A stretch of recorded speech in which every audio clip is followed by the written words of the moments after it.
सिक्किम में भविष्य की तैयारी चल रही है। इसी सिलसिले में त्रिशक्ति कोर, डीजीपीआर और राज्य सरकार के बीच एक अहम बैठक हुई है। आज इसी पर हम बात करेंगे। नमस्कार, मैं हूं केवल तामंग और आप देख रहे हैं खबर समय सिक्किम। 2023 के विनाशकारी ग्लेशियर लेक आउटबर्स्ट फ्लड यानी कि ग्लॉफ के बाद सिक्किम में सड़क कनेक्टिविटी को मजबूत और सुरक्षित बनाने की दिशा में एक अहम पहल सामने आई है।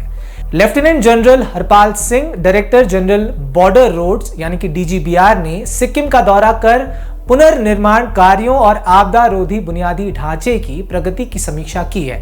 इस दौरान उनकी त्रिशक्ति कोर के GOC lieutenant general Manraj Singh मान से भी एक अहम बातचीत हुई है और राज्य सरकार के साथ तालमेल को और मजबूत करने के लिए सिक्किम सरकार के मुख्य सचिव रविंदर तेलांग से भी मुलाकात हुई है।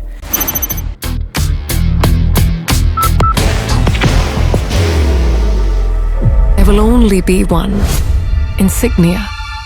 बैठक में सिविल मिलिट्री समन्वय के जरिए दीर्घकालिक कनेक्टिविटी और आपदा तैयारी को तेज करने पर जोर दिया गया, यानी कि भविष्य में आपदाओं से होने वाले विनाश के असर को कम करने के लिए तैयारियों पर जोर दिया गया है। चर्चाओं में ग्लॉफ से क्षतिग्रस्त सड़कों की मरम्मत, संवेदनशील हिस्सों का सुदृढ़ीकरण, ढलान स्थिरीकरण, बेहतर ड्रेनेज और सुरक्षात्मक संरचनाओं के निर्माण जैसे मुद्दे प्रमुख रहे। भविष्य में चरम मौसम की घटनाओं से निपटने के लिए क्लाइमेट रेजिलिएंट इंजीनियरिंग अपनाने पर विशेष बल दिया गया, ताकि ऊंचाई और नाजुक भूभाग में ऑल वेदर कनेक्टिविटी सुनिश्चित हो सके। ग्लॉफ 2023 के तुरंत बाद भारतीय सेना ने त्रिशक्ति कोर के नेतृत्व में त्वरित राहत कार्य किए। निकासी, चिकित्सा सहायता, मलबा हटाना और कट ऑफ क्षेत्रों में अस्थायी कनेक्टिविटी बहाल करना। आपदा के उस समय इंजीनियर संसाधनों ने आवश्यक आपूर्ति की आवाजाही जारी रखने में एक निर्णायक भूमिका निभाई थी। पुनर्प्राप्ति चरण में सेना ने बॉर्डर रोड्स ऑर्गेनाइजेशन यानी कि बीआरओ और राज्य सरकार के साथ मिलकर वैकल्पिक मार्गों, आपदा निवारण उपायों और बुनियादी ढांचे की मजबूती को प्राथमिकता दी है। बाहर की भागदौड़ अब नहीं तोड़ेगा आपके घर का सुकून। SBM गोल्ड UPVC विंडोज, आपके घर का सुकून।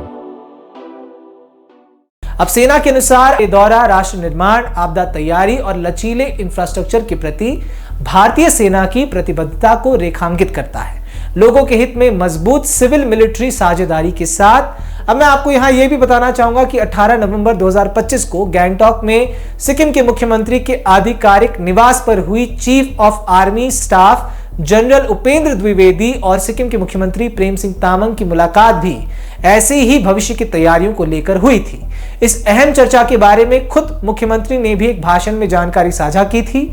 अब इस बैठक में सेना और राज्य सरकार ने मिलकर तिस्ता नदी के बड़े जलस्तर के लिए समाधान पर काम करने पर सहमति बनाई थी, ऐसा मुख्यमंत्री ने हमें जानकारी दी थी अपने भाषण में।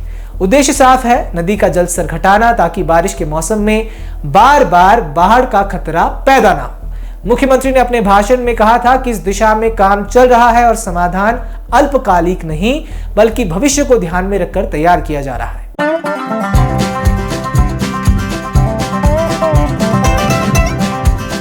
ड्रीमलैंड अम्यूजमेंट पार्क नियर फुलबाड़ी बैरेज, सिलीगुड़ी। तो आज मिली जानकारी भी इसी दिशा के इर्द गिर्द नजर आती है, जहां सिक्किम को भविष्य में आने वाली संभावित प्राकृतिक समस्याओं से बचाने के लिए काम शुरू हो गया है, जहां भारतीय सेना की त्रिशक्ति कोर, डीजीबीआर और राज्य सरकार साथ मिलकर भविष्य की तैयारी में जुटी हुई है। तो ऐसे ही तमाम खबरों को जानने के लिए हमारे साथ जरूर बने रहें और देखते रहें खबर समय सिक्किम, हर समय खबर समय।